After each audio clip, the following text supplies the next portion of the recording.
Mr. President, I rise in support of the National Defense Authorization Act.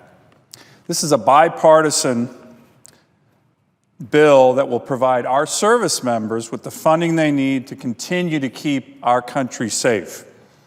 Over the last 5 months, we've had numerous senior military officials, senior military officers, foreign policy experts talk to the Senate Armed Services Committee, on which I sit, about the significant challenges that our country faces.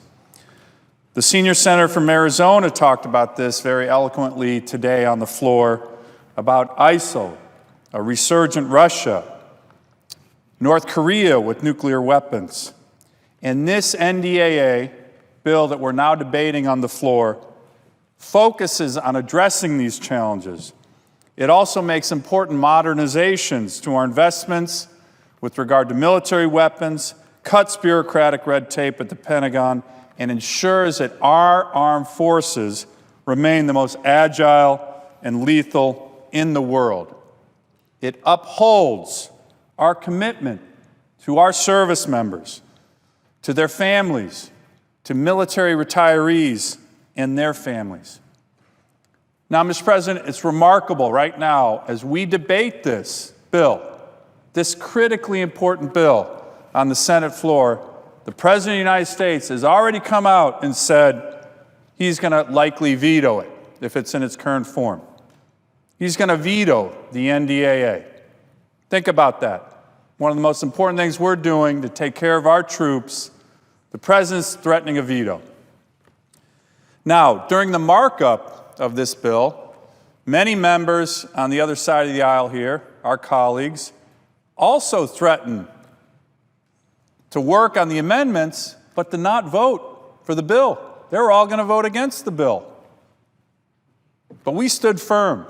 The chairman, other members of the committee, and said, this is not the kind of bill you play politics with. This is not the kind of bill you try to make political points on. This is a bill that funds our troops, that funds the defense of our nation. And Mr. President, guess what happened? They got the message. Only 4 members of the Senate Armed Services Committee voted against this bill.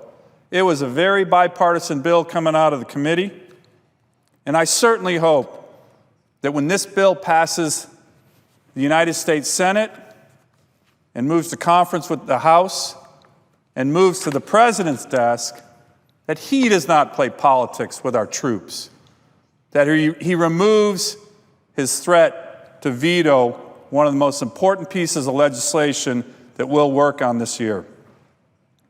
I want to thank the senior senator from Arizona, who's the chair of the Armed Services Committee, for his critical leadership in ushering this bill out of the Senate Armed Services Committee.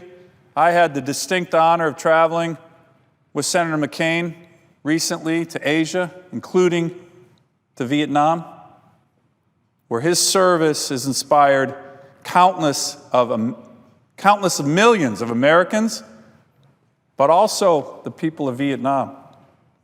And I saw that firsthand. It was humbling. It was an honor to be there with him, Senator Reid, and Senator Ernst on a trip I will certainly remember for a lifetime.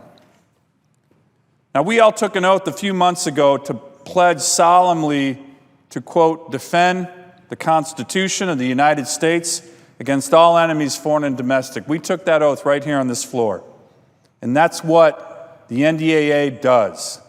It gives our service members what they need to fight and defend our great nation. And that's why 53 NDAAs have consecutively passed the Congress. It hasn't been about partisanship. This bill moves through the Congress every year for over a half a century because it's so important. So again, Mr. President, I would say it would be remarkable if the President of the United States would veto this, particularly given the threats that we see to our nation. I want to talk about those rising threats, and one of the biggest ones that doesn't get enough attention. We have heard, again, from the chairman of the Senate Armed Resources Committee to many, many members on both sides of the aisle about what those threats are facing our nation. ISIS, Iran, Russia, China. These are rising threats, no doubt. But there's a rising threat, Mr. President, to our national security that almost never gets talked about. And in some ways, it is the biggest threat that our nation faces. I'm talking about our economy. I'm talking about the need for a strong economy. Our economy is one of the most critical elements of our national security. A strong, robust economy is our best defense. We have the greatest military in the world, no doubt. The most professional military force in the world, no doubt. We have built this up over decades. But we built this up, and we have it because for decades, we've had a strong economy. For decades, we've had the most innovative, robust economy in the world. A strong economy is our best weapon against those who would do us harm. A strong economy means more peace, more security, and more prosperity. When America is strong, when it's working, when it's producing, when our economy is robust, the world is safer. Our strength sends a signal to the world. It allows us to set the narrative, to set the rules. It allows us to become the beacon that this country has been for generations. But, Mr. President, right now we don't have this critically important component of our national security, a strong economy. We do not have this. As a matter of fact, our economy is getting weaker, not stronger. The verdict is in. Economists from all across the country, all political persuasions, agree that the recovery from the last recession has been one of the most slowest economic recoveries this country has ever had. We have not had a slower recovery in well over 50 years. The American Enterprise Institute has called this recovery, quote, glacially and painfully slow by historic standards. Even the Center for American Progress, a liberal think tank, has said this has been a poor recovery in every regard. That was last year. This year it's worse. The gross domestic product, which is the value of everything that this country produces, last quarter shrank. Let me repeat. We didn't grow. We didn't grow by 1%, 2%. The economy of the United States shrank by almost 1%. We contracted. It's the third time the economy has shrunk since 2009. We don't even have a recovery.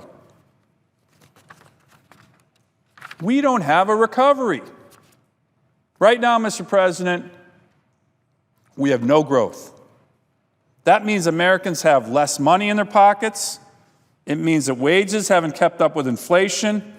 It means the gap between the richest and the poorest is growing. We must get back to higher growth rates. We must get back to traditional levels of American growth. We must get back to an economy that makes us strong globally and produces hope and opportunity at home. Mr. President, it wasn't too long ago that we expected in this country at least 4% annual GDP growth. That's a very normal, traditional level of American growth. When President Reagan was in office, the average growth rate was about 4.8%. President Clinton, first term of President Bush, 3.5%, 4% GDP growth. You know, Mr. President, my colleague from Louisiana, who was just presiding, He wrote a recent excellent article in the Wall Street Journal, and I'd like to submit that for the record. Without objection. The title was "Dismal Growth Needs the 3.5% Solution." He noted that from 1790 to 2014, almost the entire history of our great nation, this country grew annually at 3.7% GDP growth. 3.7%. The Obama administration's annual growth rate has been 1.3%. Think about that. 1.3%.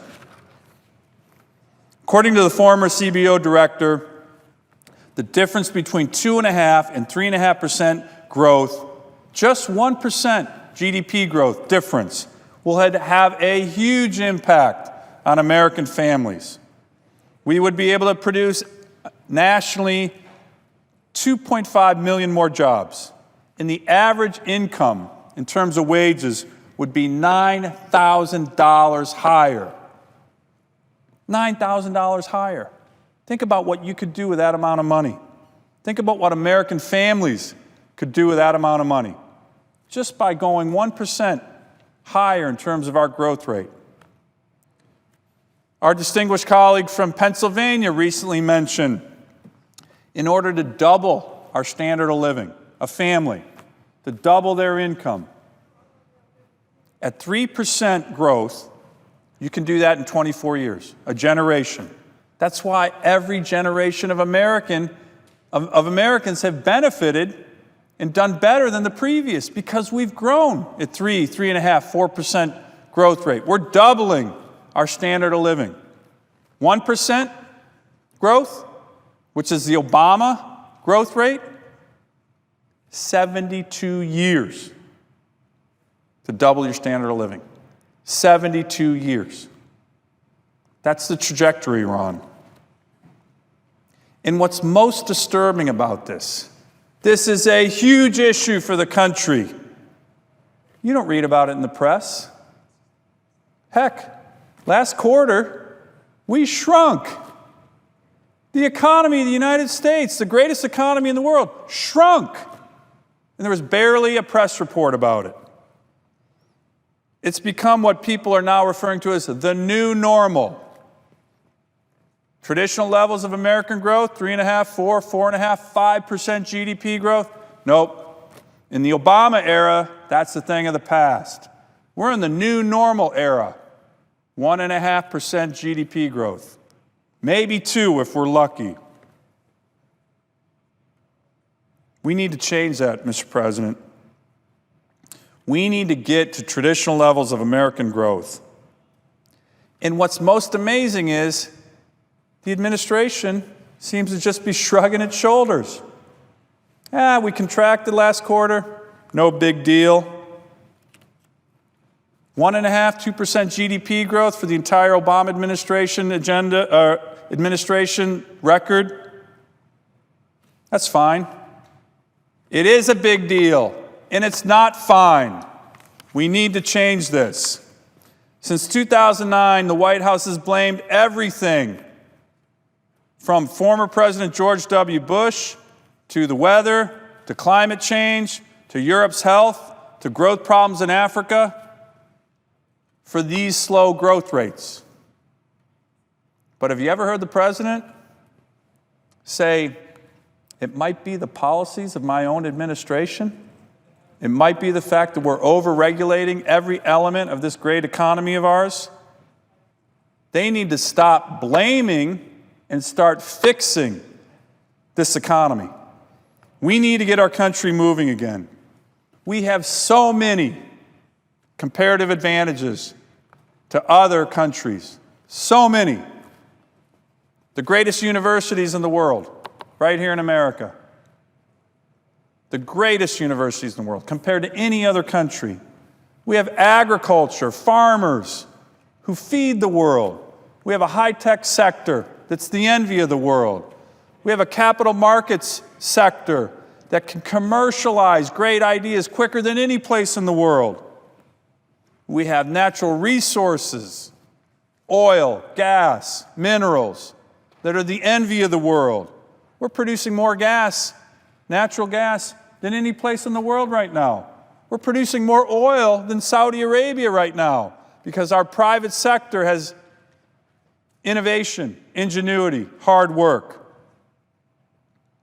We have tremendous advantages that almost any other country would envy. What we need to do now is unleash this country's might, unleash the great potential that is the American economy. We need to refuel America. When we grow our economy, we will protect our country. We need regulatory reform. Right now, Mr. President, the cost of regulations to our economy, according to the President's own Small Business Administration, are close to $2 trillion a year. That's almost $15,000 per American family. Think about that. $15,000 per family that's keeping us down.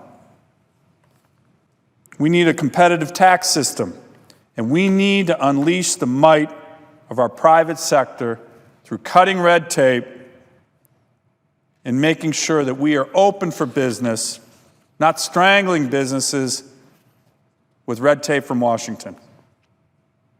Mr. President, I want to emphasize these issues because we've been talking about the NDAA, the national defense of our country, for the past few days on the Senate floor. And we're going to be talking about these important issues next week as well. And they are critical issues. But this is a critical issue. If we can't grow our economy, if we can't get back to traditional levels of American growth, we're going to continue to have challenges. But if we can do this, if we can grow consistently 4.5%, 5% GDP growth, that is the best way to address our challenges. Our deficit, our $18 trillion debt, our national security, funding our military. We need to focus more on the economy. This administration has failed the American people on these issues. We need to unleash the might of this great economy of ours, and we'll keep our country safe by doing so.